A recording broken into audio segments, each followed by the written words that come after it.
The Magic Ring. Once upon a time, in a quiet village, nestled between rolling hills, there lived a kind-hearted boy named Martin with his elderly mother and father. They were a poor family, but their love for one another was rich and deep. Life was simple, but filled with warmth, until one day, Martin's father fell ill and passed away, leaving behind only 200 florins for his wife and son. After the funeral, Martin's mother handed him the money with gentle but tired eyes. "Take this, my son," she said softly. "Go to the market and buy food that will last us the whole year." Martin nodded and set off, his heart full of responsibility and hope. On his way, he heard a whimper. Behind a tree, a man was scolding and roughly handling a small, frightened dog. The poor creature, thin and trembling, had sad eyes full of fear. Without hesitation, Martin stepped forward. "Please, let him go," Martin said bravely. "I'll give you 100 florins for him." The man grumbled, but accepted the money. Martin gently picked up the dog, who licked his face in gratitude. "I'll call you Shirka," he whispered with a smile. When he returned home with the dog instead of food, his mother was shocked. "You gave away half our money for a stray dog?" she cried. Her voice was full of worry, not anger. But Martin stayed quiet. He believed it had been the right thing to do. The next morning, his mother gave him the remaining 100 florins with a sigh. "Please, be careful this time." Martin nodded again and returned to the market. On the way, he saw a shivering kitten being chased away by people. The little cat was dirty, but her eyes sparkled with intelligence and courage. Without thinking, Martin spent the rest of their money to save her. He named her Waska. This time, his mother couldn't hold back her frustration. She was angry, scared, and confused. "We have nothing left, Martin. What will we eat? Where will we go?" Unable to explain what he felt in his heart, Martin took his 2 new friends and left home. The world was wide and uncertain, but he trusted his path. While walking through the countryside, he met a kind farmer who noticed the determination in Martin's eyes. "You look like a hard-working lad," the farmer said. "Would you like to work for me?" Martin agreed and worked with all his strength and honesty. A whole year passed, and the farmer was so pleased that he offered Martin a reward: 2 large sacks. One was filled with shining silver coins. The other, surprisingly, was filled with ordinary sand. Martin looked at the 2 and, without hesitation, chose the sack of sand. The farmer smiled curiously and waved him goodbye. As Martin wandered through the forest with Shirka and Waska, he suddenly saw a girl surrounded by magical flames. The fire did not burn like ordinary fire. It danced with strange colors and hummed with power. Without thinking, Martin opened the sack and threw the sand onto the flames. Miraculously, they disappeared in a whisper. The girl collapsed, breathing heavily.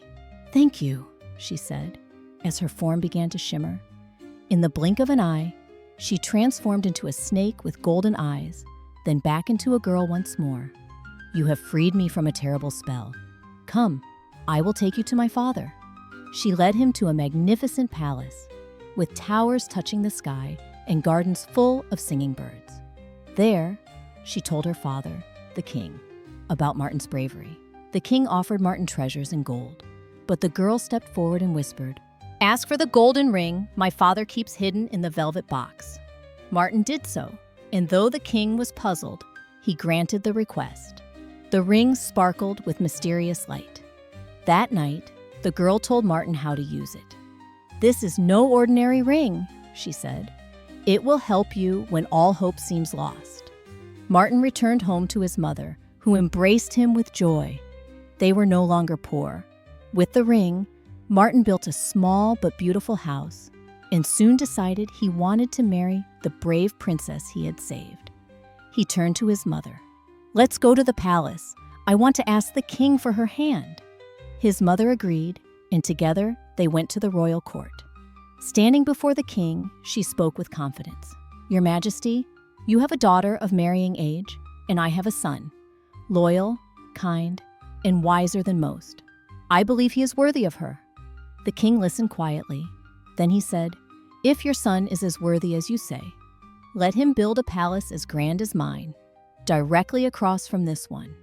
He has 24 hours. If he succeeds, the wedding will take place. If he fails, you will both be punished." Martin's mother returned home, pale with worry.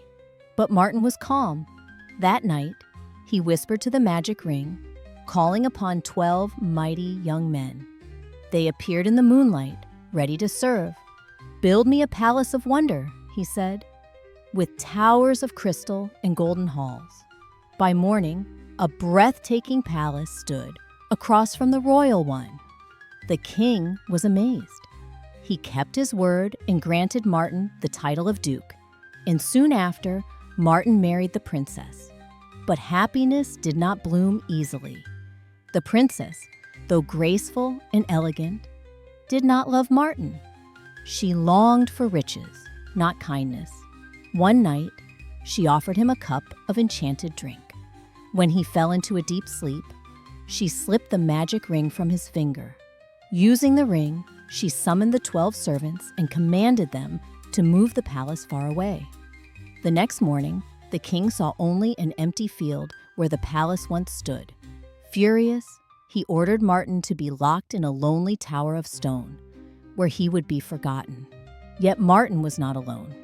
His loyal friends, Shirka the dog and Waska the cat, sneaked food to him every day. They never gave up. One day, Waska caught a very special mouse. The king of mice, the little ruler, begged for his life. "If you let me go," squeaked the mouse, "I'll retrieve the magic ring from the princess." Waska agreed, and that very night, the mouse slipped into the princess's chamber and took the ring from her pillow. With the ring returned, Martin summoned his 12 loyal helpers once again. He asked for food, music, and light. Joy returned to his heart. Beautiful melodies echoed from the tower, filling the town with wonder. Even the king came to see what was happening. When he arrived, Martin had the palace returned to its rightful place.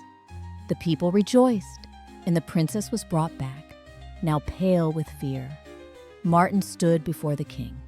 "Your Majesty, I have suffered greatly because of your daughter. What do you believe is a fair punishment?" The king sighed deeply. "My son, she has learned her lesson. I ask only that you forgive her."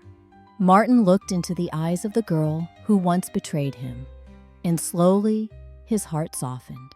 From that day forward, the princess truly began to love him. They promised to build a new life based on honesty and respect. Martin's mother came to live with them, and together with Shirka, Waska, and the magic ring, they created a home full of laughter, loyalty, and light. And so, they all lived happily ever after. Moral of the story, always be kind to your friends and stay loyal to those who stand by your side.